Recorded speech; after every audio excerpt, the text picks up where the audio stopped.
Okay, so welcome back. And now we're continuing our exploration of the 4 establishments of mindfulness, which is also called the 4 foundations of mindfulness. So these are 4 things taught by the Buddha for us to practice developing mindfulness about. And we're still on the first of the 4, which is the body, but that's quite complex. There's a number of different aspects to it. But we're coming to the end of that, and then we'll move on to mindfulness of feelings. I don't know if we'll have time to do that today or not, but it's coming.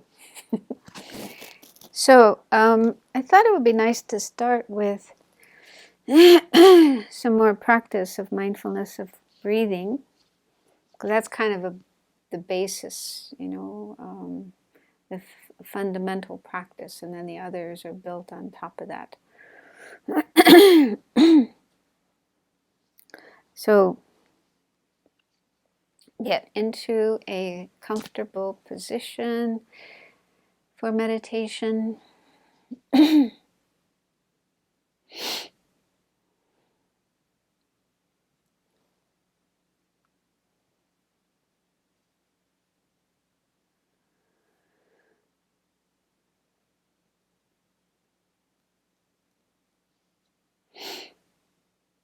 Try your best to be free of tension.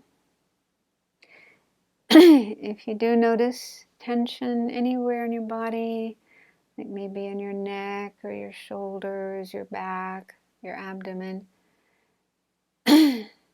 so just let go of the tension as much as you can. You can imagine it melting and flowing out of you and disappearing in the earth below or in the space around you, just becoming non-existent.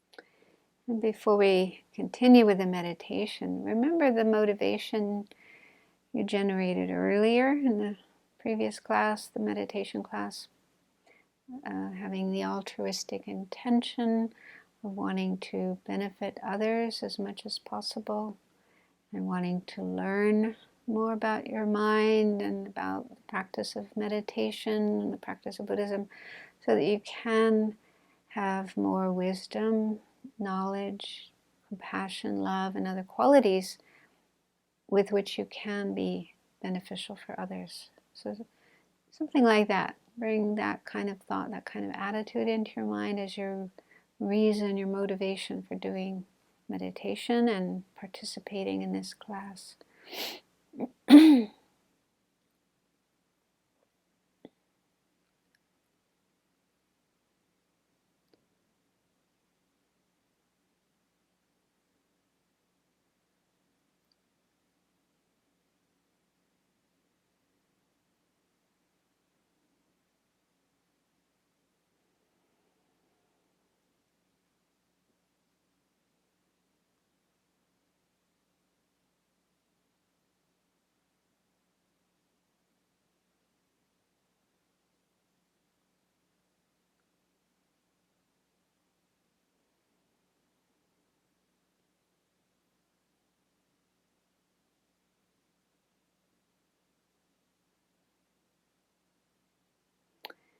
Now turn your attention to your breathing.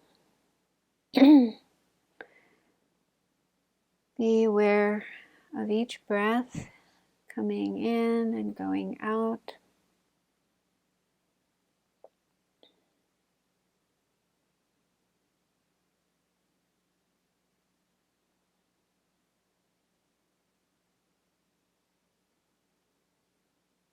And do your best to stay attentive to each full inhalation and each full exhalation, as well as the pauses in between.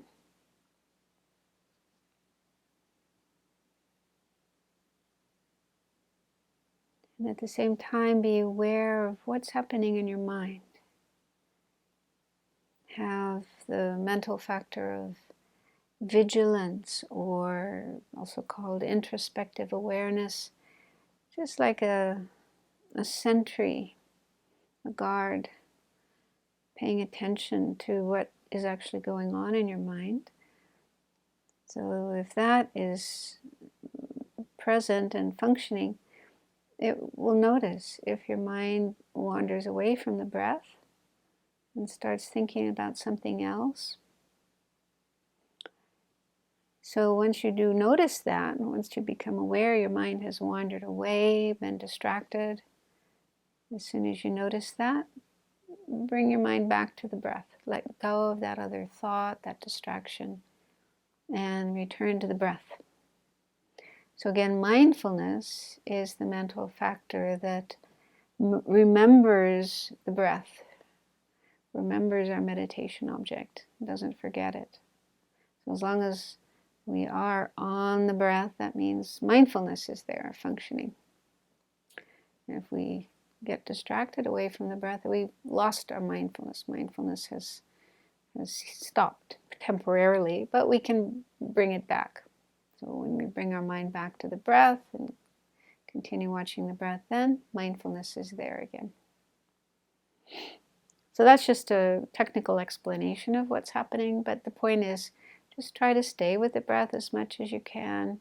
And when you notice the mind has wandered away from the breath, let go of that other thought or distraction and bring your awareness back to the breath.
And the second step in the practice is noticing long breaths and short breaths.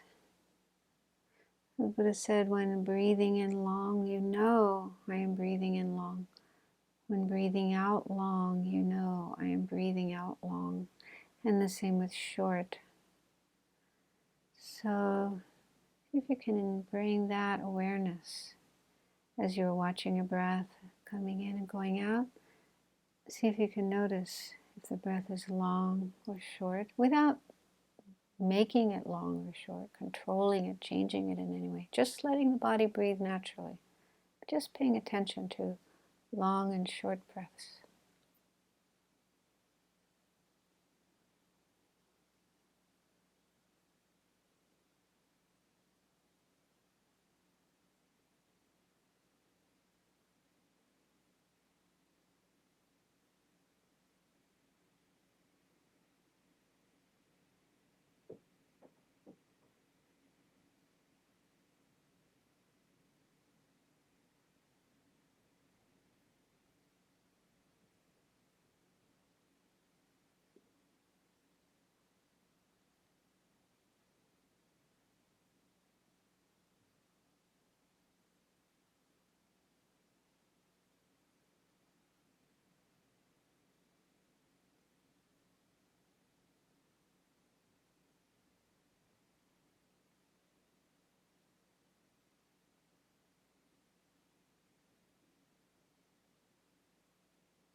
Now, continuing to be aware of the breathing, the breath coming in and going out, and if it's long or short,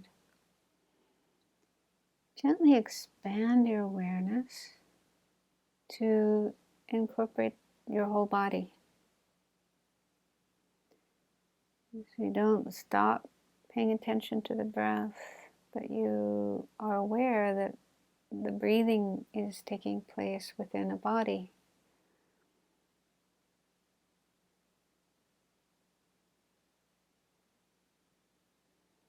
So if you find that difficult, or if it causes your mind to be more distracted, it's fine to just go back to focusing on the breath. Just being really attentive to the breath flowing in and out. Just experiment with that. With awareness of the whole body. And the last part of the instructions the Buddha gave were about calming the body. So as you are aware of the whole body, allow it to calm down, to become calm. All the bodily functions, let them be peaceful and calm. Let your mind also be peaceful and calm, content to just sit here and be aware of the breath coming in and going out.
So last week we started looking at another practice of mindfulness with relation to the body, and that was meditation on the parts of the body.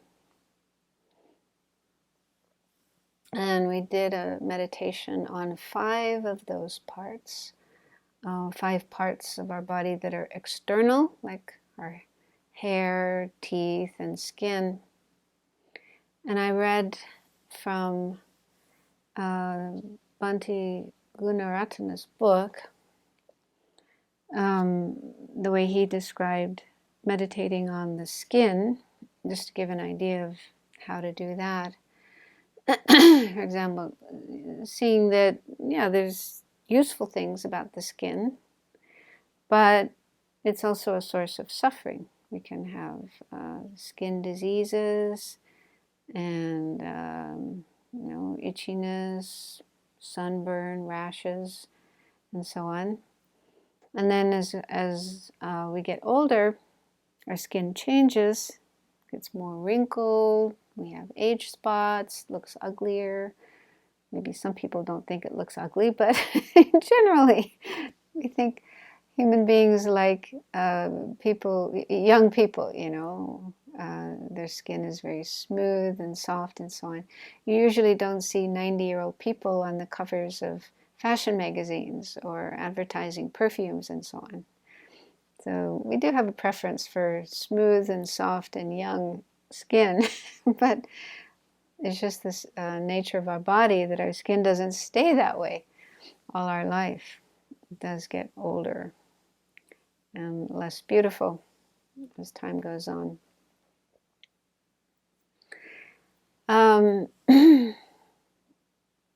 So the point then is to recognize that, having the body with all the different parts of the body, like skin, is not completely wonderful and satisfactory, but it's problematic. Also, impermanence. To remember impermanence. It's actually constantly changing, constantly getting older. Not just from one year to the next, but from one tiny fraction of time to the next. It's very slowly getting older all the time. So impermanence, and also non-self. That this body, the parts of the body, isn't an I, isn't a self. So contemplating the parts of the body in this way helps us to decrease attachment to our body, which can be the cause of a lot of suffering and problems, and also this tendency to identify with our body. This is me. This is who I am. And Bhante Gunaratana also says that meditating on the body parts overcomes any sense of pride or arrogance we may have about our body, as well as self-hatred. Some people have that problem of hating themselves, hating their bodies. So to just see the body, training to just see the body as, some material phenomena and have equanimity towards it. Neither strong attachment, grasping, pride, arrogance, exaggerating it, overestimating it, but also not going to the other extreme of having aversion, disgust, loathing, those kinds of things. Just an attitude of equanimity. Oh, and he also said this meditation helps us to deal with emotional problems we may have towards other people's bodies. For example, lust towards attractive bodies, or again, loathing or disgust towards bodies that aren't so attractive.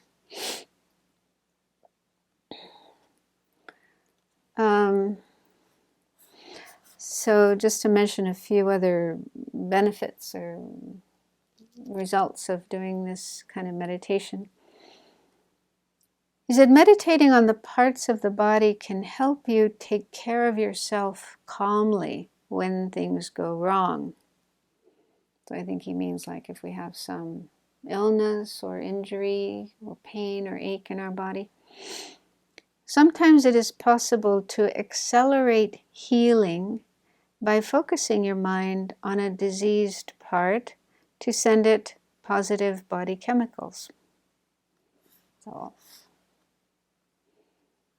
I guess the more we become aware of the different parts of the body, the more sensitive we become to things that might be wrong with that part of the body, and then the easier it is to focus on that with healing energy.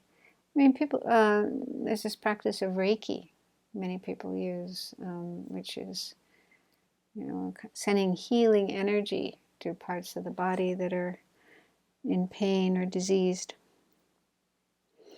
And he says to do this, you need strong attention, concentration, and visualization, which this meditation helps to develop.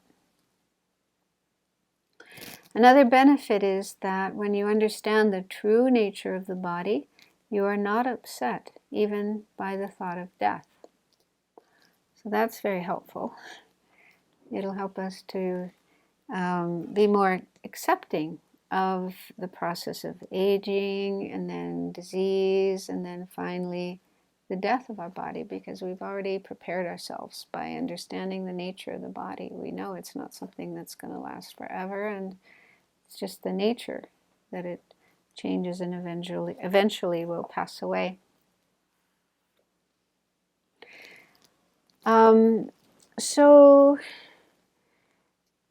The Buddha mentioned 32 parts of the body, and I'll just read the sutra. It's in your book on the top of page 43. There's the quotation from the Satipatthana Sutra, that is the sutra on mindfulness, the establishment of mindfulness. So here the Buddha says, furthermore, just as if a sack with openings at both ends were full of various kinds of grain, wheat, rice, mung beans, kidney beans, sesame seeds, husked rice, and a man with good eyesight pouring it out were to reflect, this is wheat, this is rice, these are mung beans, these are kidney beans, these are sesame seeds, this is husked rice, and so on. In the same way, monks, a monastic, or we could say a practitioner, a meditator, reflects on this very body from the soles of the feet on up, from the crown of the head on down, surrounded by skin and full of various kinds of unclean things.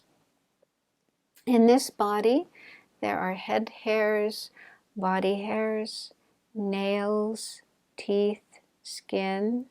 So those are the first 5 parts that we meditated on last week, the kind of external parts of the body. Then he goes on flesh, tendons, bones, bone marrow, kidneys, heart, liver, pleura, not sure what that is, have to look that up, spleen, lungs, large intestines, small intestines, gorge, feces, brain, bile, phlegm, pus, blood, sweat, fat, tears, skin oil, saliva, mucus, fluid in the joints, urine. So it kind of starts from the external parts of the body and then goes to the internal parts of the body. And then the last parts that he mentions are more like liquids, some of which leave the body, like urine, mucus, and so on. So there's different ways that one can meditate on these. One way would be just to go through all 32, just spending a few minutes on each one.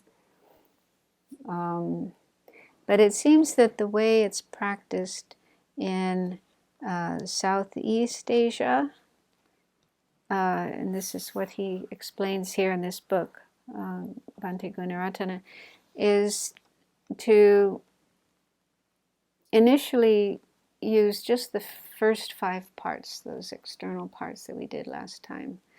hair on the head, hair on the body, nails, teeth, and skin. So just meditate on those 5 and keep using those as your object of meditation until they become clear in your mind. And then, after doing that for a while, you can add on the next 5 parts, which are flesh, tendons, bones, bone marrow, and kidneys. So you add those on and spend time getting familiar with those and get those very clear. And he says, for example, with bones, he says you can think about how important your bones are. They hold you upright when you stand and make walking and all other physical activities possible. But bones can also be the source of suffering, as anyone who has broken an arm or a leg has experienced. And also bones break down, and some people, like myself, for example, have osteoporosis. So that means our bones are getting more fragile. I don't know exactly what happens with osteoporosis, but anyway, you have to be very, very careful because your bones can easily break. And anyway, there's different problems. There's problems. There are problems that can happen with bones. So they have a good side. They're useful, but they're not completely satisfying because they can be the source of suffering and problems and difficulties. And they're impermanent. They're changing all the time, gradually dissolving, becoming more brittle, more fragile, more easily broken the older we get. And they're not going to last forever. So our whole body and all the parts of our body are not going to be there forever. So they're not ultimately satisfying and not worth being attached to or identifying ourselves with. So anyway, you gradually add on other parts of the body, and eventually you can do all 32 and see them very clearly and have an understanding and awareness of how they are impermanent, how they are unsatisfying, and even the source of suffering and problems, and how they are not I, they are not me, they are not who I am. So that's the ultimate goal of doing this meditation.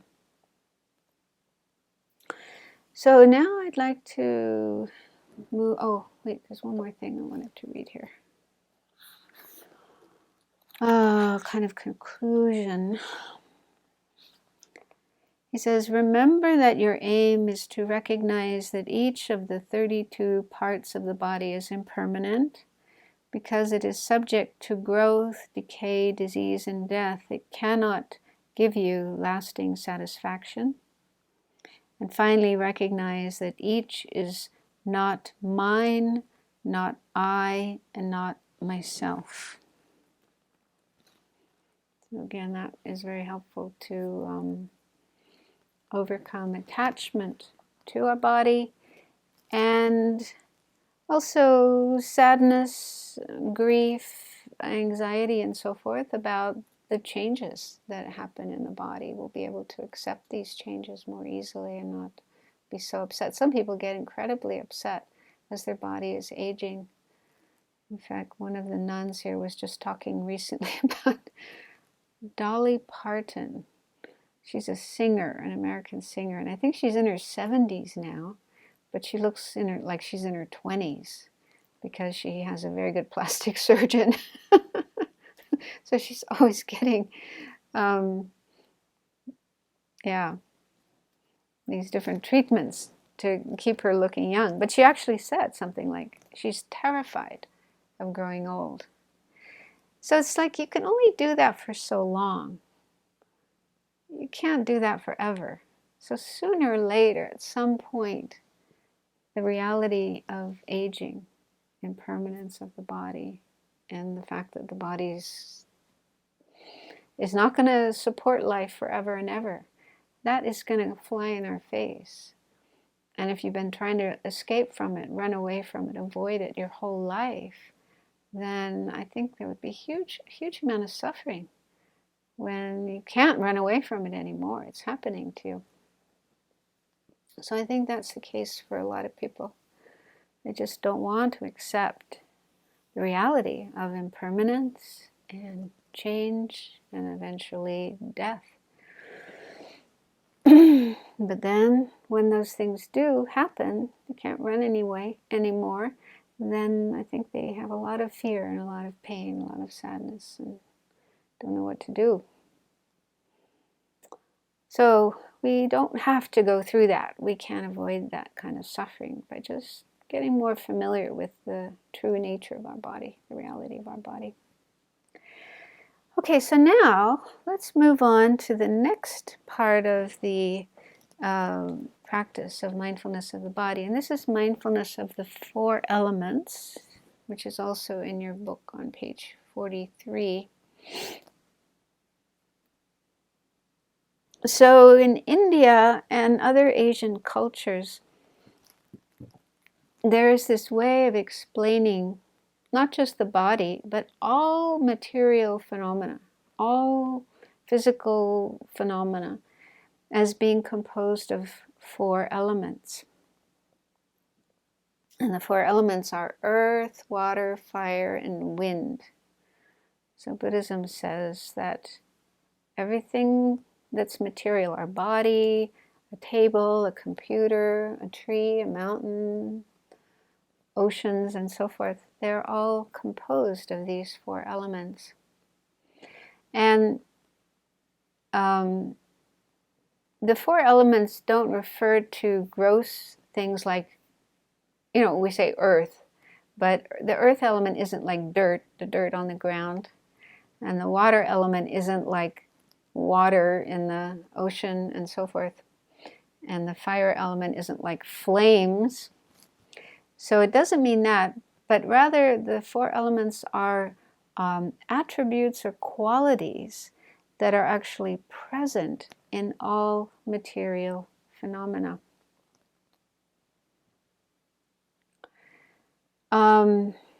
So, as you can see in your book, it mentions the attributes of the 4 elements. So earth is solidity or hardness. So it's the quality of hardness. So, for example, in our body, we can see the earth element most clearly in our bones, our teeth, our nails. Okay? So those parts of the body are the hardest parts, and so they contain a lot of the earth element. But the earth element is also present in all the other parts of our body, so even the soft parts like our skin. The skin does resist pressure to a certain extent. Okay, it's soft, yes, but you can't just press it infinitely. It does have resistance there. So that hardness in the skin is the earth element. So it's present in all our organs and our tissues, and even in the liquids. Even liquids have a certain amount of hardness. For example, if you think of a body of water, like a river or ocean or whatever, it is mostly water. The water element is the predominant element in water, but it does contain a certain amount of earth element. Because, for example, if a leaf falls on top of the water will hold it up. And even if our body is in the water, right? If you lie in the water, you can float on top of the water. You don't sink down to the bottom. So that shows the presence of earth element in water. So even water has a certain amount of earth element. And then, so the earth element is solidity and hardness. And the water element are the qualities of cohesion. Like a good example is if you want to make bread or you want to make a cake and you have flour, which is very dry, all these little dry particles, they don't stick together. But if you put liquid in, water or milk or some kind of liquid, that will cause the particles of flour to stick together. So it's the water element that enables things to stick together. And it's also wet and flowing. So wetness is another quality of water, and the fact that it flows like a river, a stream. So in our body, the parts that we can see the water element most clearly would be like our blood, but also saliva, tears, mucus, urine. So those parts of the body have more water element. But the water element also exists in all the parts of the body. I just looked it up, and let me see what I found. Yeah, so even the solid parts of the body, like our bones are 31% water. So there's water even in our bones. And 83% in our lungs. 83% of the lungs are water. And then cells. I was thinking about cells. I mean, every part of our body is made of cells. And cells are 70% water. So overall, they say the body is about 60% water. There's a lot of water element in our body. And then fire element, okay, that doesn't mean we got flames inside of our body, but it's heat. It's the quality of heat. And we do definitely have that in our body, because the normal body temperature is around 98 degrees Fahrenheit, 37 degrees Celsius. That's pretty warm. And that's just natural heat. That's just the natural heat of the body. The body has that heat or produces that heat. And we need that heat in our body to keep our body warm when it's cold outside, but also for digestion, for the digestion of food. We need the heat element. And it's also present all throughout the body, even in the organs and in the cells. And then the air element. The air element is the qualities of expansion and movement. So we can see it most clearly in our breath, breathing in and out. That's going on constantly. And also the expansion and contraction of our lungs. And in the spaces within our body, wherever there's spaces, there's air in there as well. And it's also needed for movement, being able to move our body, our arms, our legs, our fingers, our eyes, our head, and so on. So it's the air element that enables movement.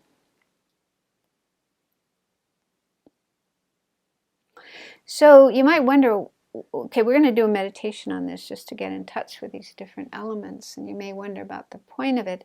So again, it's really helpful just to understand better the nature of our body. It's another way of looking at what our body is made of. And also, these four elements are present in the outside world. Okay? So everything around us in the whole world has these four elements as well. And there's interaction between the four elements of our body and the four elements outside of us. When we breathe, we're breathing in and out. We're taking in air and other materials as well, other particles as well. So we're taking those in and we're sending some out. Okay, so there's this constant exchange between our body and the outside world. We also perspire. So moisture goes out from our body and into the world. And urine and defecation, feces, so those are also elements of our body going out and combining with the elements of the world. And then we're taking in elements. You know, we drink water and other liquids, we eat food. So there we are taking in elements from the outside, adding them to our body and absorbing them, and then excreting the excess, the waste material. So there's this constant interchange between the elements of our body and the elements of the outside world. So contemplating this and getting a sense of this can help us break down the sense of there's me, there's I, and this is the border of me. My skin is the border of me. Everything inside of this is me, and I'm totally separate from the outside world, the things out there and other people, because they're also with other people. They are also sharing their elements of the world, taking in new elements, sending out old elements. So there's this constant interchange and flow of these four elements between ourselves and the outside world and other people and so forth. So it can really help to cut down or break down the sense of a solid, real I or real me.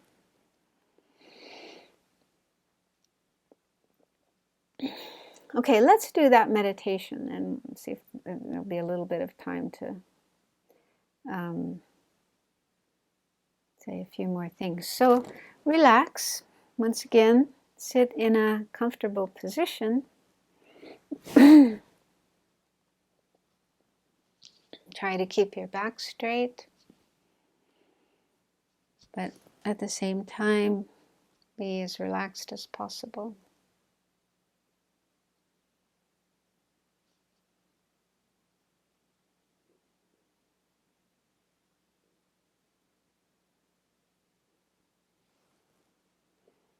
If you have any thoughts in your mind not related to the meditation that we're doing, like plans for later, put all those thoughts aside. Decide to really focus on the meditation that we're doing.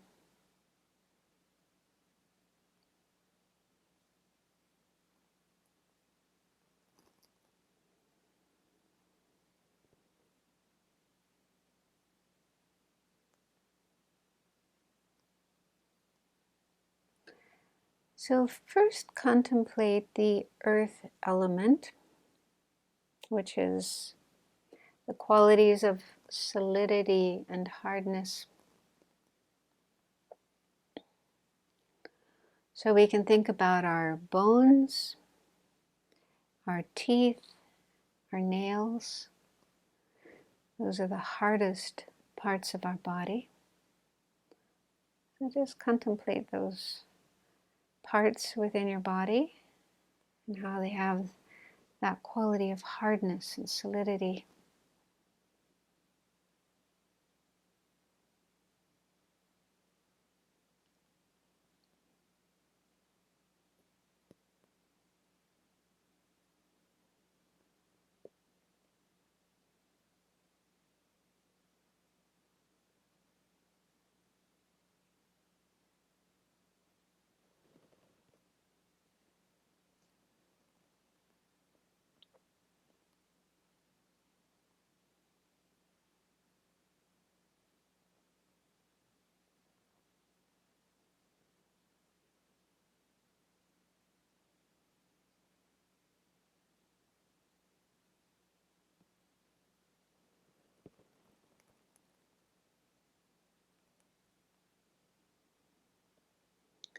But the earth element is also present in all the other parts of our body, even the softer parts like our skin, our flesh. So one example of that would be to think of soccer players and how they use different parts of their body, their hands, their feet, their shoulders, even their head. They hit the ball and they can make the ball go a long way.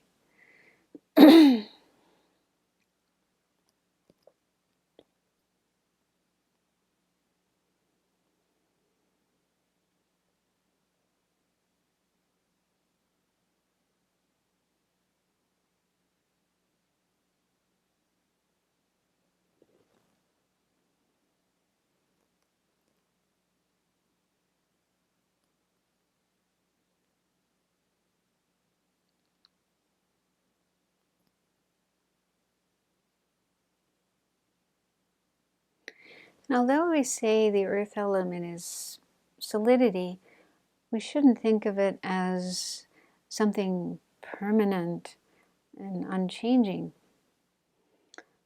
It's just a quality of hardness and solidity, but it's still impermanent because all the parts of the body down to the tiniest particles, cells, molecules, atoms, even though they have that quality of a certain amount of solidity and hardness, but they're not unchanging, fixed. They're changing moment by moment.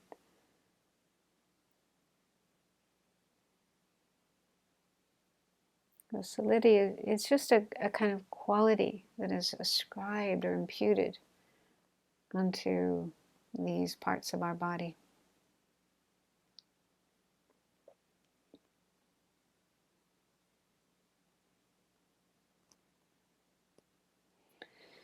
And now contemplate the water element, the qualities of cohesion and wetness.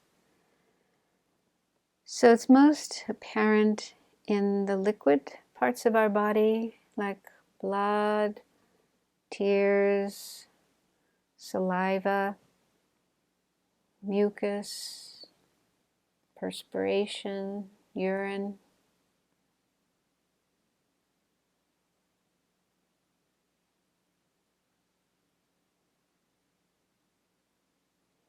But it too is present in all the parts of the body. Even the bones contain a certain amount of water.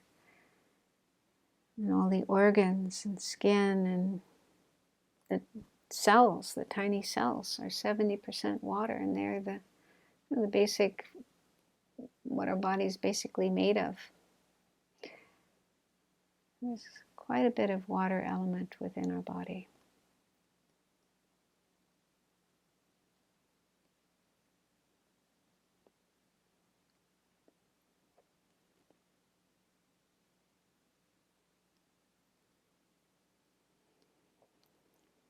But again, don't think of it as fixed and permanent.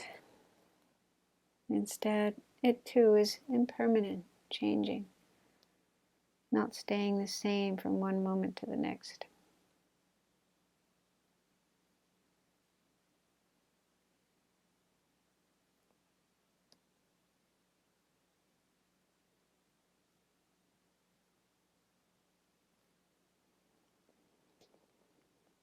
And there's the fire element, which is the heat in the body. So our normal temperature is quite warm, 37 degrees Celsius, 98 degrees Fahrenheit. And that's without needing to sit by a fire or take in anything in order to be warm.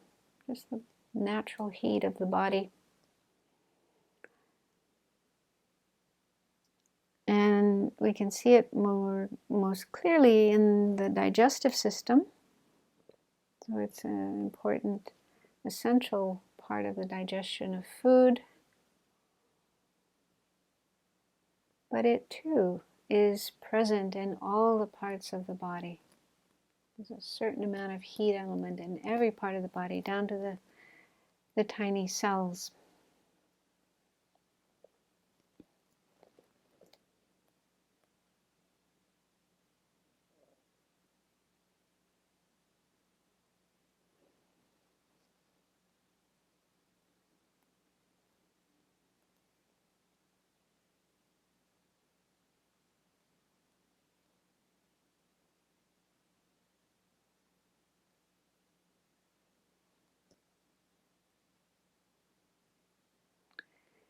And finally, there's the air element, the qualities of expansion and movement.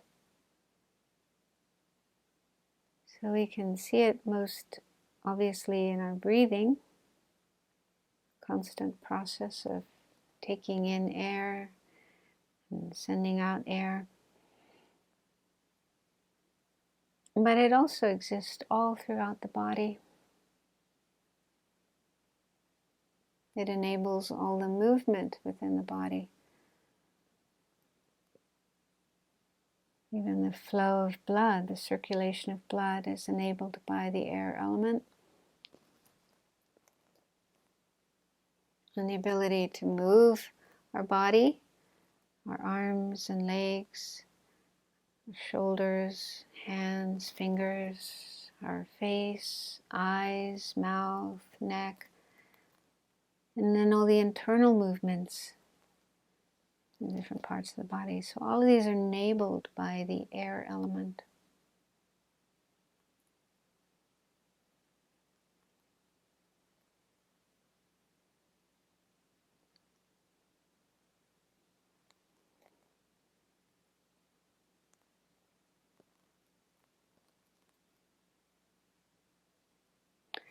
So these four elements are all impermanent. They're arising and passing away, not fixed and permanent, but changing constantly.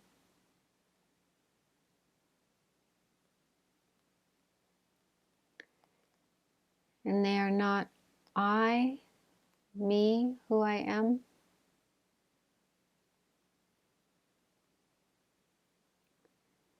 So one day we will die, our life will come to an end, and the elements of our body will dissipate and combine, merge with the external four elements. Like it says in the Bible, dust into dust.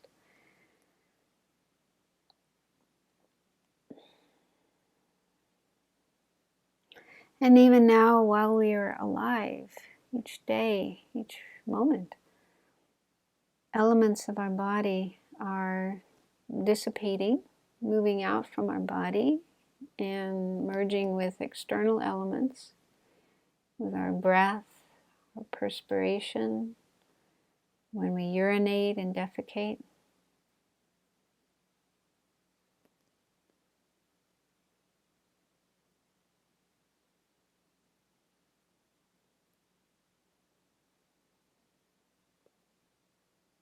So, given this, does it make any sense to think of our body and the four elements making it up as I, or me, or as mine, something belonging to me?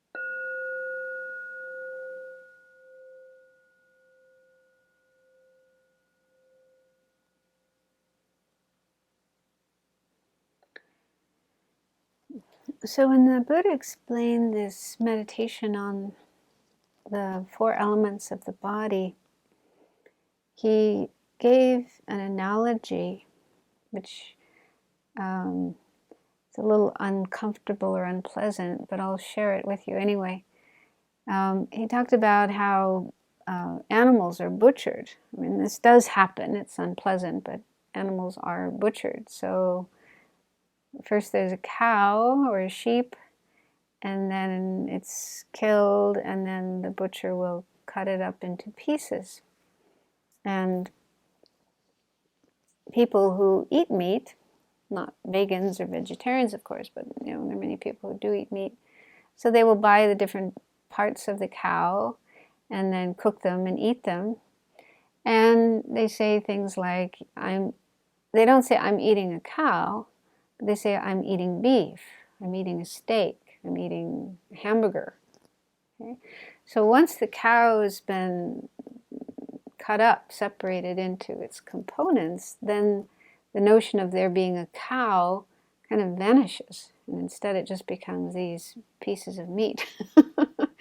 Yeah, it's kind of gruesome, but anyway, the Buddha did mention this, and I think the point is that when we think of our body as being composed of different parts, such as skin, blood, bones, and also elements, earth, water, fire, and air, we really get familiar with that way of looking at our body, then the notion of a of a real I, a solid person in this body vanishes. So it can be very helpful in understanding emptiness, selflessness.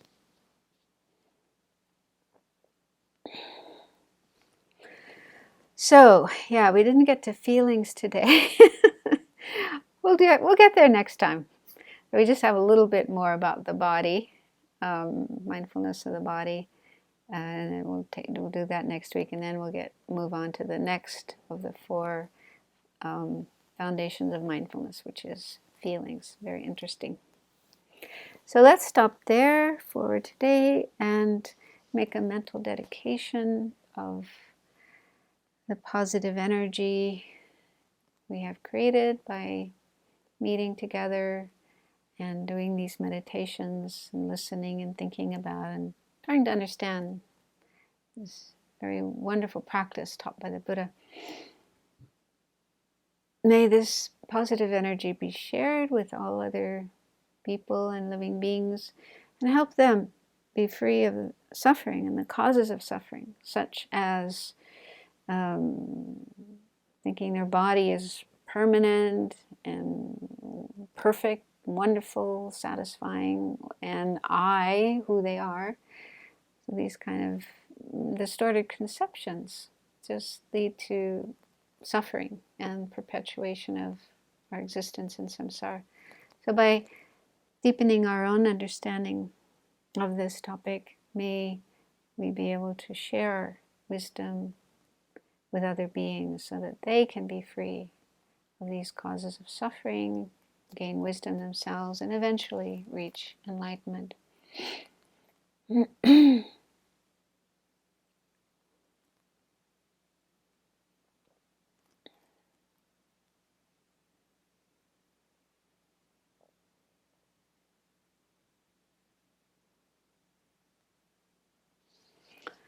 Okay, thank you.